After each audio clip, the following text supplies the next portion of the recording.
Hey guys, welcome back to Black Mountain Painting. My name is Ben McKenna. I'm the owner of Black Mountain Painting. Today we are going to talk about when it's time to repaint your house. What are the signs you should look for, and some of the other things.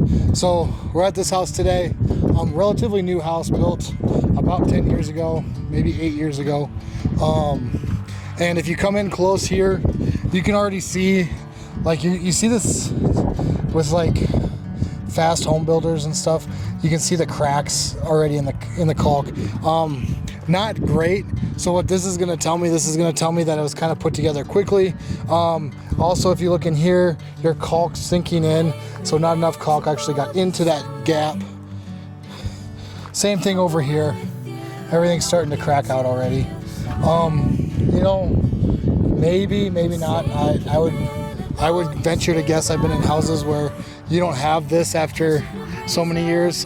There's home builders that these last for, you know, the 20 years. Another thing you want to look at too is right in here. You can kind of see where the bottom edge is starting to peel on this siding. So this right up here, there's a really good example right there. So with that flaking off, this siding is supposed to last a long time. So with that flaking off, that's actually a really big sign that it wasn't, that either they're getting a lot of sun or it wasn't really taken care of.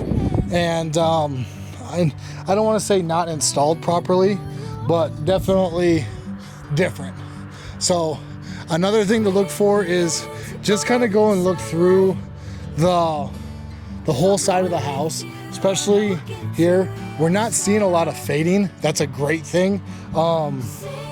With the bottom of the siding, it kind of surprises me that we're not seeing fading, but no, that's a really good thing. That means the siding's holding up pretty good. Don't want to get bit by a snake out here. But same thing, we want to just look under here. Like I said, this is pretty minute, so I don't want to sit here and bash on the, but if you want to stay ahead of it, just scrape that off and repaint it. Once you start to get water, it just happens really fast, and then things start to get worse as they go. This was after an aftermarket thing where this was added. So always check around here. You can see it's not sealed in here, so you're probably going to want something and make sure it's watertight. I'm guessing that probably wasn't put in with the best. The builder didn't put this in. The homeowner afterwards put it in, but it does look like it could probably use some attention in that general area. And then kind of just go through. Sorry, I just don't want to step on a rattlesnake. They're out and about today. It's pretty warm, so never seen one out here, but first time for everything. Hot tub guy said he saw one out here once. Said it struck at him. So we do have a little bit of construction going on, and so that's what that wooden stuff was for. But hot tub guy said it was right over here, and he was walking and he narrowly missed it. He made it sound like kind of like Raiders of the Lost Ark type thing. And here, so like you got nail holes here. So what this tells me is this siding was popping up and they pin nailed it in to keep it down. So something was going on here. And sometimes you see it, but as you can see, you don't see it with anything else. And then it's just kind of getting wore on the siding, you know? Those are the little things. So when they bought the house, they stained their own deck before they sold it, and they got it all over the siding. So I would say let's paint it because of that. We're looking here.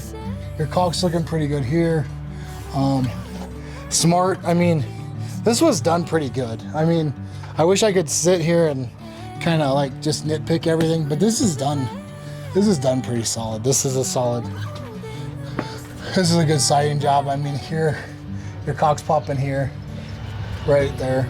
These are pretty minute things to kind of look for. But like I said, if you want to stay ahead of it, what you can do is you can paint it. either Regal with Ben Moore or Sherwin-Williams Emerald Rain Refresh. Those are the two ones we use. But just kind of hit everything. And you can get perfect matches. It's really, unfortunately, it's pretty rare to get perfect matches with these products. So what I always like to do, if you're gonna build a new house, or say you're buying an existing house, as a painter, I would price it out to see how much it would be to paint this house. Even if you absolutely love the colors, I would see what it would be like. And that way you have a kit that will actually do touch-ups, and you're not gonna have to repaint constantly every time. So you go into a house, you're buying it, you repaint it once and everything's good. Like I said, you got stain up there that dripped down. But I'll be honest, I was just I had looked through this and I was like, oh, there's tons of stuff. There's really not. We just come in and caulk. But I mean, the biggest thing is the siding is starting to get chippy here. I mean, you can see that, and that's what I'd look for. Like when it starts to get like that, it's probably time to repaint. A little bit soon. I could probably get a year, 2 years out of this, but I don't want to, because one, I own a painting company, and two, I don't like water damage, because what happens here is that this swells up and it looks gross. So we just jump on it early, and then I have a touch-up kit and I can just walk around.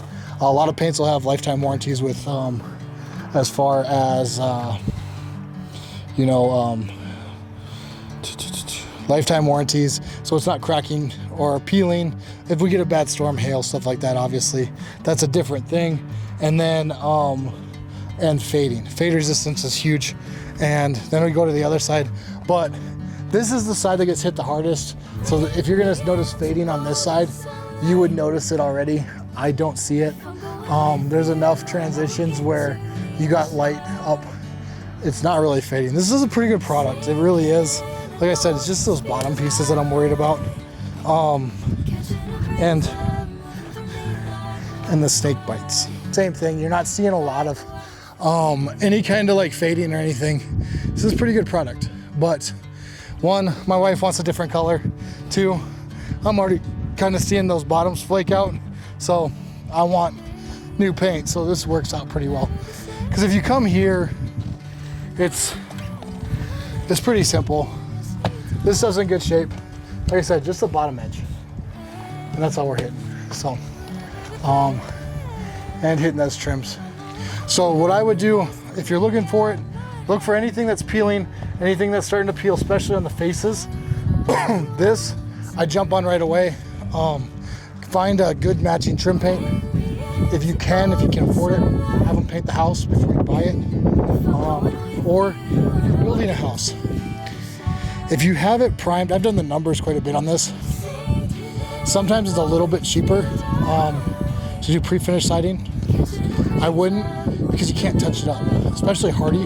Hardy's horrible. You can't touch Hardy up to save your life. LP's a little bit better, but you're still gonna get dots. If you got little peeling here, it's not the end of the world, but get on it sooner rather than later. And then you're obviously, and this is kind of the first step of, hey, hon, maybe we should paint the house. Because I mean, everybody knows they drive through a house and the house is peeling all over. That's pretty obvious, but I just kind of wanted to show you guys, this is what you look for. And if you're looking at getting your home repainted. So price per square foot, you should be looking at anywhere between, depending on region, $1.50 to $2.25 for the kind of the labor end of it, and then anywhere between 75 cents to 50 cents depending on what paint you're using. So realistically, you should be anywhere between $2.25 and $3 a square foot on your house. That's, to me, that's fair. You are going to get the lower end stuff. You might hear guys 150, 175. I don't think that's feasible to get a good product. You can't do it with 2 coats and all that. Your concrete around here, make sure that gets painted or at least sealed.